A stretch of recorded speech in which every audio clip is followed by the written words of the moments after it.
آخر ہمارا پاک وطن پاکستان اس قرضے کی زنجیروں میں کیوں جکڑا ہوا ہے؟ پچھلے 10 سالوں میں زرداری اور نواز شریف نے مل کر پاکستانی قرضوں میں تقریباً 54 ارب ڈالر کا اضافہ کیا، جو کہ گزشتہ 60 سالوں میں لیے گئے قرضوں سے بھی زیادہ ہے۔ نواز شریف نے اکیلے تقریباً 35 ارب ڈالر کے قرضوں میں اضافہ کیا، اور جاتے جاتے نون لیگ نے ملک اور قوم کو ایک ایسا بجٹ تحفے میں دے دیا جس کو پورا کرنے کے لیے ہمیں مزید 13 ارب ڈالر کے قرضے لینا پڑیں گے۔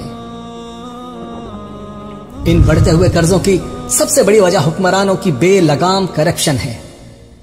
عوام کی فلاح و بہبود، ملک کی ترقی اور بڑے بڑے پروجیکٹس کے نام پر لیے گئے قرضے عوام پر صرف ہونے کی بجائے غیر ملکی بینک اکاؤنٹس کی زینت بن جاتے ہیں۔ پاکستان کے بیرون ملک قرضوں کا حجم 150 ارب ڈالر سے بھی تجاوز کر چکا ہے۔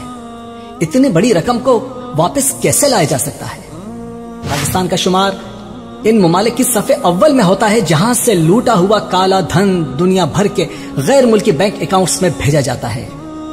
سابق وزیر خزانہ اسحاق ڈار کے مطابق بیرون ملک اکاؤنٹس میں تقریباً 800 سے 200 ارب ڈالر جمع ہے، جو کہ پاکستان سے غیر قانونی طور پر بھیجا گیا تھا۔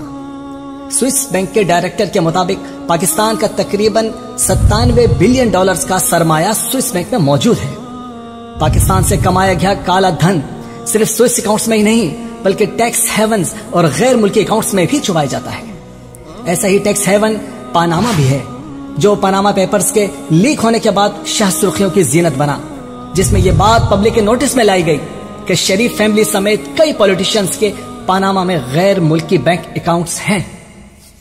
پاکستان سے بیرون ملک منتقل کیے جانے والے کالے دھن کا ایک بڑا حصہ دبئی کی پراپرٹی مارکیٹ میں انویسٹ کیا جاتا ہے، جس کا اندازہ اس بات سے لگایا جا سکتا ہے کہ دبئی کی پراپرٹی مارکیٹ پہ پاکستانیوں کا حصہ 8% ہے، جبکہ دنیا کی دوسری بڑی اکانومی چین کا صرف 5% حصہ ہے۔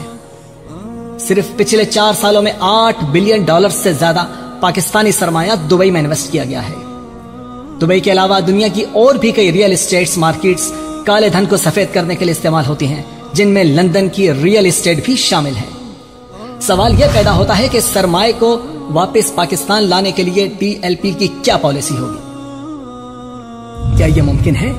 جی ہاں، بالکل یہ ممکن ہے، بلکہ ایسے اقدامات کے لیے عالمی ماحول بھی تیار ہو چکا ہے۔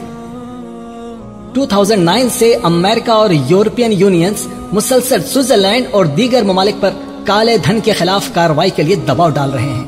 ایک نیا سوئس قانون The Restriction of Illegal Assets Act 2010 Swiss government کو اس بات کی اجازت دیتا ہے کہ وہ چھپائی گئی رقوم کے بارے میں معلومات کا تبادلہ ان ممالک سے کر سکتا ہے جہاں سے یہ رقوم منتقل کی گئی ہے۔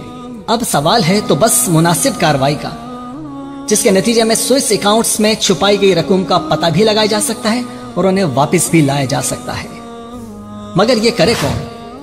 پاکستان کے غریب عوام کی لوٹی ہوئی دولت واپس لانے کے لیے یقیناً ملک وفاداری کا وہ شاندار کردار ادا کرنے کی ضرورت ہے جو ایک محب وطن ادا کر سکتا ہے۔ ٹی ایل پی اپنے مضبوط عزائم میں یہ بھی ایک عزم رکھتی ہے جو کہ ایک دن ضرور پورا بھی کرے گی، لیکن اس وقت ٹی ایل پی عدلیہ اور مقتدر اداروں سے بھرپور انداز میں مطالبہ کرتی ہے کہ اپنے اختیارات کا استعمال کرتے ہوئے فوری طور پر قانونی کارروائی کی تیاری کریں، جس سے ملک کے ایک ایک فرد کا پیسہ واپس وطن لا کر ملک کو قرضوں سے نجات دلائی جا سکے، اور یہ پیسہ قوم کی ترقی پر لگا کر ملک کو اس عالمی فہرست میں لایا جائے جس میں غربت کا تناسب نہ ہونے کے برابر ہے۔ تحریک لبیک پاکستان اپنے دور اقتدار میں انشاءاللہ وطن کا لوٹا گیا ایک ایک پیسہ واپس ضرور لائے گی۔